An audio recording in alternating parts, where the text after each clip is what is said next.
Acara selanjutnya adalah tausiah Mau'izatul Hasanah yang akan disampaikan oleh beliau guru kita Al-Habib Muhammad bin Mustafa bin Alwi Al-Attas. Kepadanya kami haturkan Allahumma shalli ala Sayyidina Muhammad.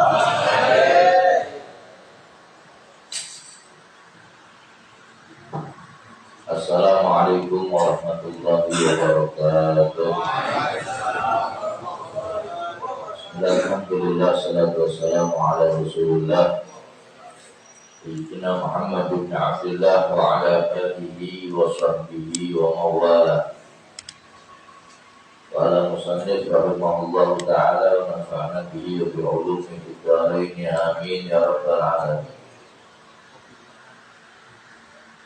Wa kullu raja'in la yahmilu ala fi'lil muwafaqat wa kullu khawfin la yahmilu ala tarkil mukhalafat ma'tubani inda arbabil basairi minat turrahati wa syahawat allati la hasru laha wa la ila tahtaha bi anna raja syai'an talabahu wa man khafa syai'an haraba minhu la mahala.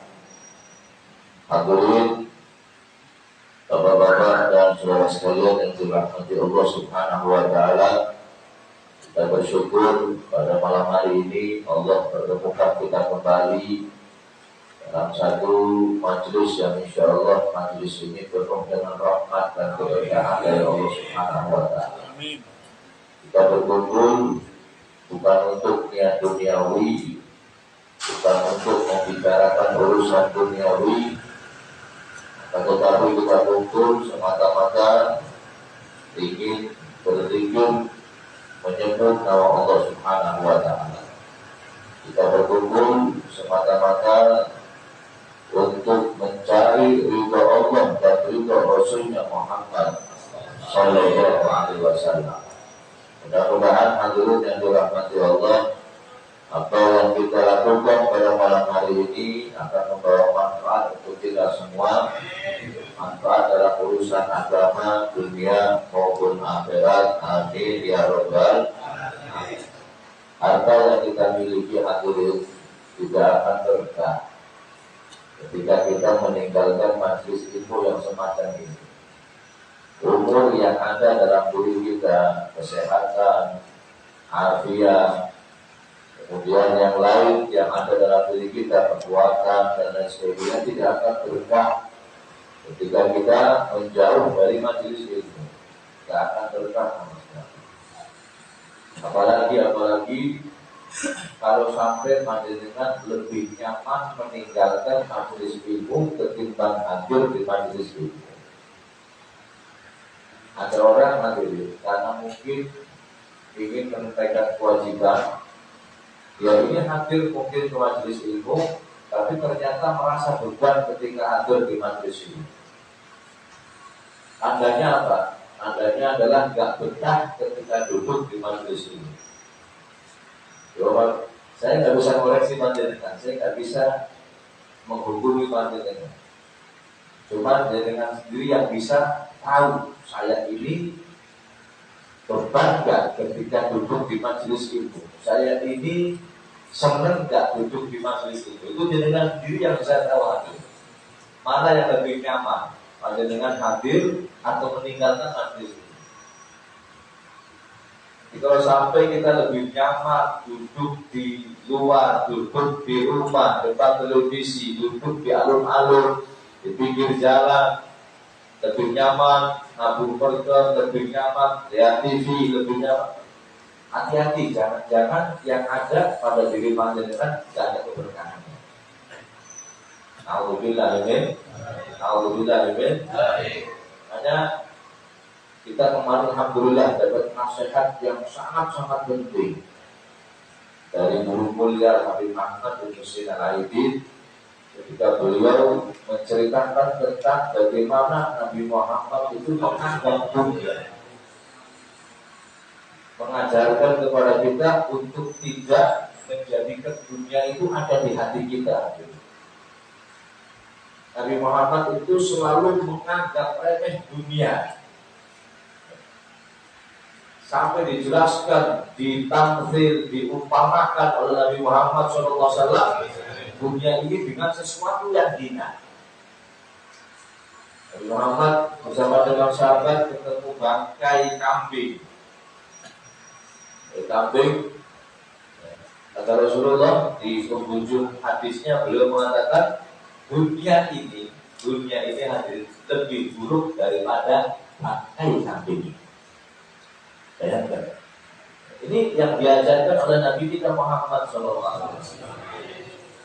Jadi kalau masih ada kita ini merasa berat, merasa beban dengan hadir di majelis ilmu yang semacam ini, dan merasa senang dengan urusan duniawi, hati-hati. Jangan-jangan keberkahan itu nggak ada dalam diri kita. Hanya monggo hadirin, ini majelis kita malam Sabtu dilalai pas paling, dilalai pas malam tahun baru. Cuma kita mengadakan acara ini memang ini rutinan hadirin. Walaupun banyak orang lalai di malam ini, banyak orang atak di malam ini, banyak orang rada apa nih? Nah, kadang-kadang wis tua, sudah tahu digawe edan apa jangan. Tua digone kopi pucuk, pomona putrobet, umahan betangnya pun berbuang. Yang saya khawatirkan pas jantungnya juga berujung. Saya tadi sholat Jumat di Masjid Agung Lali, dan khotib ya hadir. Mau saya mendengarkan khotbah yang begitu ajib, begitu apa istilahnya, begitu masuk nasihat itu ke dalam hati kita orang. Dan memang harusnya kita tuh mendengar nasihat tersebut harus diterima dengan baik hati. Khotib mengatakan bahwasanya salah satu khotbah yang saya dengar, hati-hati mereka yang ikut-ikutan merayakan tahun baru, merayakan Natal, merayakan adat istiadat dan hari agama mereka. Hati-hati. Beliau mengutip pendapatnya ulama, disampaikan beliau di Masjid Agung itu pada ini. Siapa yang mati ketika merayakan acara-acara seperti itu kemudian mati, maka digolongkan ke dalam golongannya mereka. Alhamdulillah ini. Ya saya tadi umpamakan tadi itu apalagi nyebul trompet, jantungnya muncul mati. Mengkasyat bahasa kaumin bahwa itu dalilnya banyak, dalilnya banyak. Terus ada yang memperbolehkan kita di majelis ini hadir, guru-guru kita ini yang mengajarkan kepada kita ini selalu memerintahkan kita untuk lebih berhati-hati. Bukan lebay, bukan berlebihan, tidak, berhati-hati hadir. Karena ada dalil yang melarang dan jelas larangan. Siapa yang menyerupai satu kaum, mantasyatu biqawmin bahwa minhum, maka dia termasuk bagian dari itu. Nabi pun pernah mengatakan almaru ma'aman ahad, seseorang berkumpul dengan orang yang dicintai. Tadi saya ngomong dari awal, orang ini kadang-kadang di majlis merasa beban, super, acara biasanya jam sana berubah. Di masjid beban, sholat Jumat beban, ini beban. Hati-hati, jangan-jangan ada keberkahan dalam diri kita. Mungkin umur kita tak berkah, mungkin harta kita tak berkah, mungkin yang dimakan kita tak berkah, atau mungkin jangan-jangan campur syubhat, atau mungkin harta kita campur haram. Makanya kita berat untuk hadir di majelis ini. Hati-hati hadir. Jangan dianggap remeh hadir di majelis ilmu ini hadir. Mudah-mudahan Allah Subhanahu wa taala memberikan kita istiqomah, memberikan kita kekuatan doa dan hati, memberikan kita taufik dan hidayah. sehingga apa yang kita lakukan bisa kita lakukan dengan senang hati, bukan beban. Ini bukan beban. Jadikan yang seperti ini jangan jadikan beban. Ibarat panjenengan duduk di depan televisi, merasakan nikmatnya orang jago sambil senderan, merasakan nikmatnya seperti itu, maka hadir di majelis ini harus lebih senang lagi, bukan terus tambah sumpah. Ya. Ketika kita sholat harus lebih senang lagi. Ini seharusnya seorang mukmin demikian. Jadi harta itu hadirin, punya itu dijelaskan beliau Habib Ahmad Aidid bahwa gak ada apa-apanya. Nabi Muhammad sering memberikan nasihat untuk dunia ini supaya ditinggalkan, dikeluarkan dari hati kita.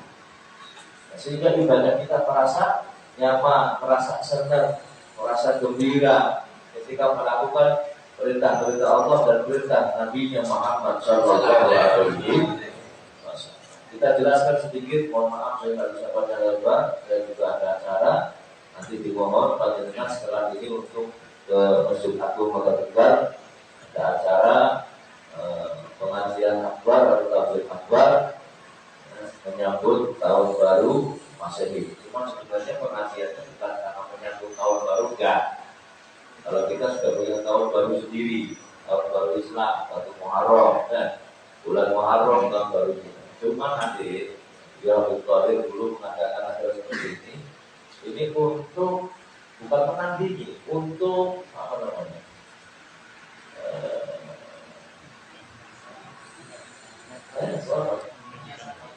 Bukan siasa. Jadi untuk menjaga umat Islam, untuk menjaga supaya umat Islam ini selamat akidahnya. Karena banyaknya maksiat, banyaknya perbuatan dosa, banyaknya syiar-syiar agama mereka ditunjukkan di malam ini, makanya kita membuat bukan tandingan, enggak nandingi. Cuma kita menjaga umat Islam supaya apa? Tidak keluar dari rel syariat agama Islam, syariat baginda agung Nabi Muhammad SAW. Hanya Abu Talib beliau pernah mengatakan, jadi apa istilahnya mengganti malam maksiat atau malam laknat menjadi malam rahmat. Dan tadinya Allah seharusnya akan melaknat, Allah akan memberikan hukuman kepada orang-orang yang menghina Allah Subhanahu wa Ta'ala, tapi masih ada orang yang berzikir, baca maulid, baca sholawat dengan harapan apa? Dengan harapan Allah akan tetap memberikan rahmat kepada kita.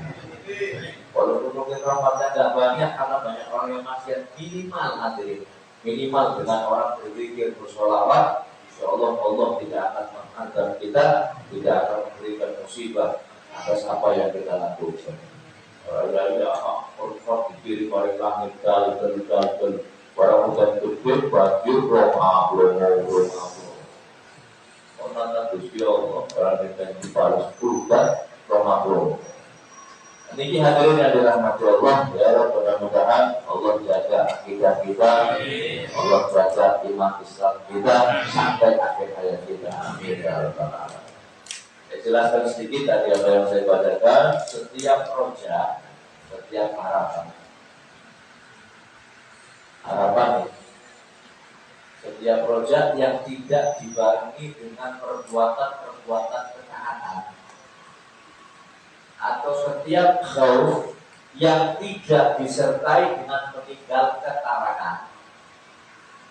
Kemarin yang namanya roja itu adalah harapan apa? Harapan untuk bisa mendapatkan rahmat Allah Subhanahu wa Ta'ala. Khauf takut dengan ada, saya tidak takut. Kalau rojanya nggak dibarengi dengan perbuatan baik, perbuatan perintah Allah, atau khaufnya nggak dibarengi dengan meninggalkan larangan, maka yang kita lakukan keduanya ini hanya kepalsuan dan omong kosong belaka. Saya roja, tapi nggak sholat. Saya roja, saya harap rahmat Allah Subhanahu wa Ta'ala, tapi nggak puasa Ramadan. Ini berarti rojanya ini hanya omong kosong belaka.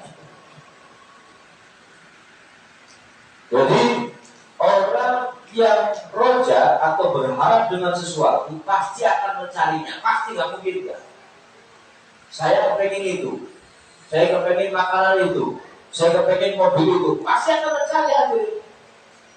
Orang yang takut dengan sesuatu pasti akan menghindar, nggak mungkin enggak.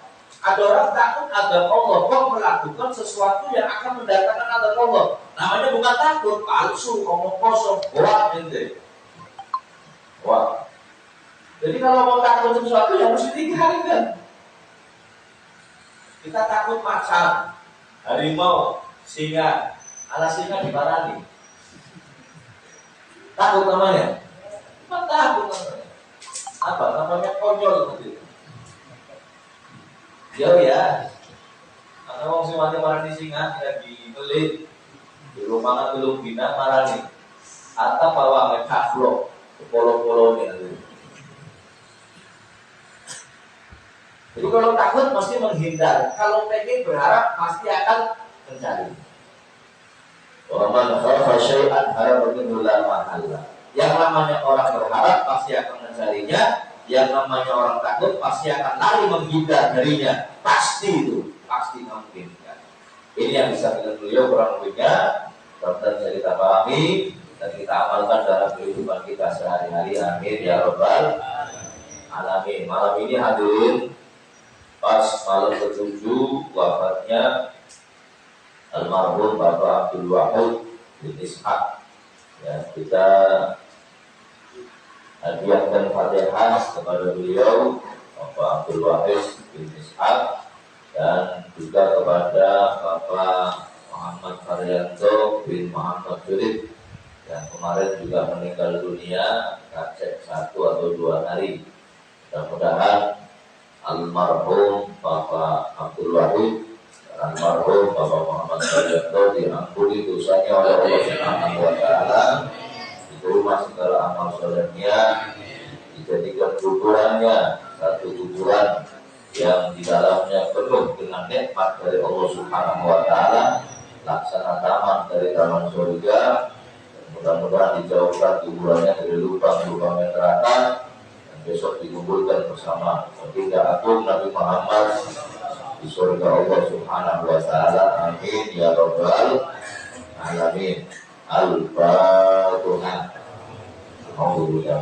Bismillahirrahmanirrahim. Alhamdulillahirabbil alamin arrahmanir rahim. Iyyaka na'budu wa iyyaka nasta'in. Ihdinas siratal mustaqim. Shiratal ladzina an'amta 'alaihim ghairil maghdubi 'alaihim waladdallin. Amin. Juga minta hadiah Fatihah bagi saudara kita, kerabat kita, tetangga kita, siapapun yang terhubung dengan kita yang sedang sakit, mudah-mudahan diberi kesembuhan. Masuk di dalam WhatsApp saya dan kita doa untuk Bapak Datang Pintarli yang sudah 2 hari di ICU. Minta didoakan mudah-mudahan diberi kesehatan dia, mudah-mudahan disembuhkan oleh Allah Subhanahu wa taala. Al-Fatihah. Alhamdulillah. Iya, ya.